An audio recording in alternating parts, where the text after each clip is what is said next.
안녕하세요. 글루리교회 성도 여러분, 한 주간도 주님의 은혜 안에서 평안하셨나요? 우리의 영혼을 말씀의 생수로 채우는 시간, 큐티 읽어주기 시간입니다.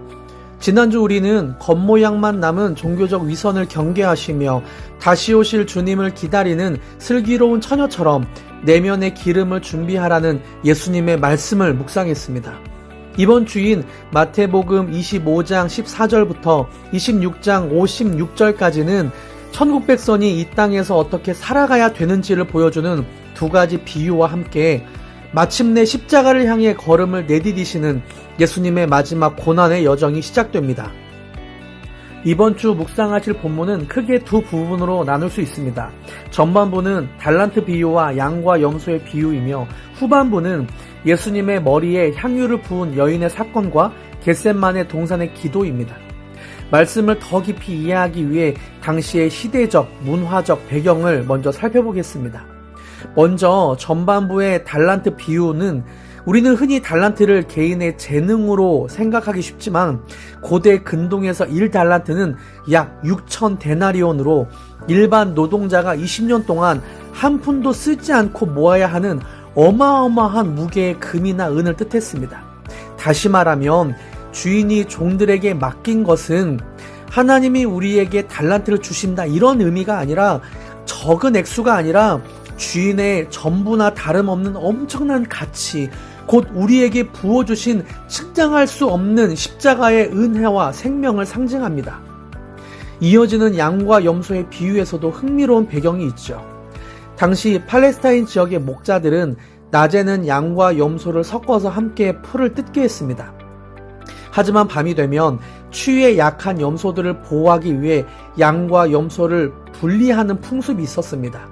목자가 자기 양과 염소를 정확히 알듯이 마지막 때의 주님도 우리를 정확하게 알아보시고 구별하실 것임을 보여주는 배경이죠.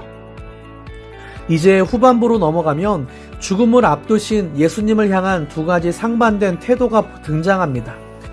베다니의 한 여인은 매우 귀한 향유 한 옥합을 깨뜨려 예수님께 붓습니다.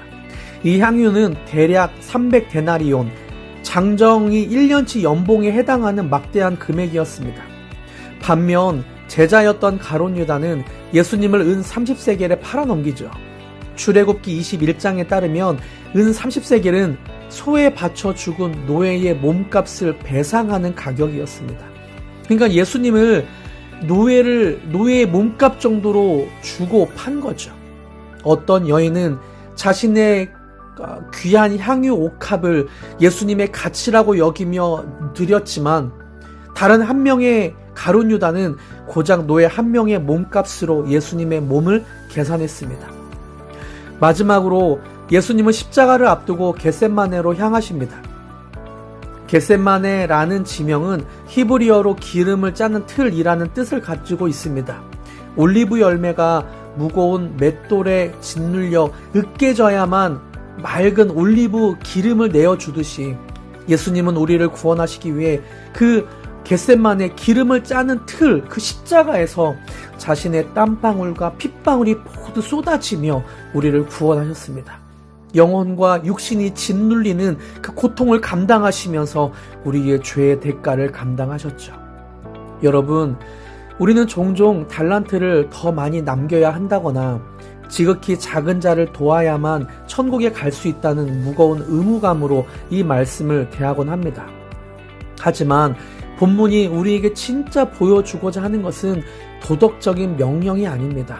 마음의 중심에 진정한 회심이 일어난 사람, 즉 나를 위해 겟셋마네에서 온몸이 짓눌려 생명의 기름을 내어주신, 짜내주신 예수님의 그 엄청난 은혜, 달란트를 깊이 만난 사람은 삶의 방향이 완전히 달라진다는 것을 보여주죠. 향유를 부은 여인처럼 예수님 안에서 내가 왜 태어났는지, 그리고 내 남은 삶을 어떻게 주님과 동행하며 살아가야 할지 기쁨으로 발견하게 됩니다. 지극히 작은 자를 돌보는 건 역시 억지로 내가 짜내는 어떤 봉사가 아니라 내 안에 채워진 그리스도의 사랑이 자연스럽게 흘러넘치는 결과일 뿐입니다. 단지 습관적으로 마당만 밟고 가는 종교인이 아니라 예수님의 십자가 사랑에 깊이 부딪혀 진정한 회심의 은혜를 누리는 저와 여러분이 되길 축복합니다.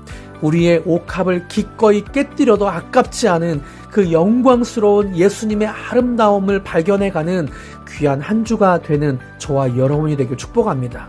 제가 여러분을 위해 기도하겠습니다. 은혜와 사랑이 풍성하신 하나님, 겟세마네 동산에서 무거운 짓눌림을 당하시며 우리의 구원을 이루신 예수님의 사랑을 기억합니다. 은 30세겔처럼 주님을 가벼이 여기고 내 유익만을 구했던 우리의 얄팍한 신앙을 용서하여 주시옵소서. 우리에게 종교적인 열심보다 먼저 진정한 회심의 은혜를 허락하여 주시옵소서. 측량할 수 없는 주님의 사랑을 깊이 만나 우리가 이 땅에 왜 태어났는지 그 부르심의 목적을 발견하게 하시옵소서. 그래서 지극히 작은 자를 향한 섬김과 헌신이 억지스러운 의무가 아니라 주님과 동행하는 기쁨의 흘러넘침이 되게 하여 주시옵소서. 우리를 위해 모든 것을 내어주신 우리 주 예수 그리스도의 이름으로 기도드립니다. 아멘. 저는 다음 주 모진 조롱과 고난 속에서도 마침내 십자가에서 우리를 위해 구원을 완성하시는 예수님의 위대한 승리의 이야기로 다시 찾아뵙겠습니다. 여러분 승리하세요. 평안하세요.